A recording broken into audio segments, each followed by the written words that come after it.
Assalamualaikum semua. Tuan-tuan semua tahu tak kenapa ramai orang pilih public gold untuk simpan emas?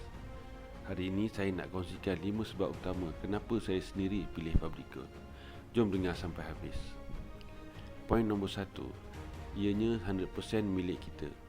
Public gold menyediakan emas fizikal yang kita boleh pegang, simpan, dan ia 100% milik kita. Tak ada risiko pembukaan akaun bank atau pergantungan. Kita pegang emas, kita ada kuasa penuh. Poin kedua, harganya mampu milik. Harga emas di public gold sangat kompetitif dan ikut harga pasaran dunia. Kita boleh mula simpan emas rendah 1 gram. Malah ada program account gap di mana kita boleh simpan dengan serendah RM100 sahaja. Poin ketiga, tanpa yuran atau cas tersembunyi. Tak perlu risau tentang cas tambahan. Tiada kos tersembunyi seperti yuran simpanan, yuran pengurusan atau cas pembelian. Apa yang kita beli, itu yang kita dapat.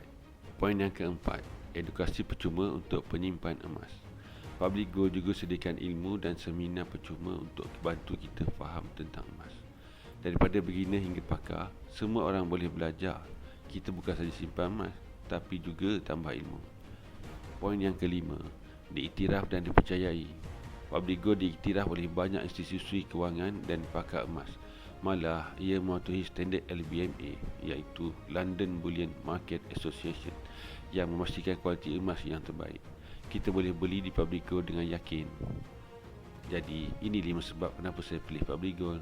Kalau anda nak tahu lebih lanjut atau berminat nak mula simpan emas, DM saya sekarang.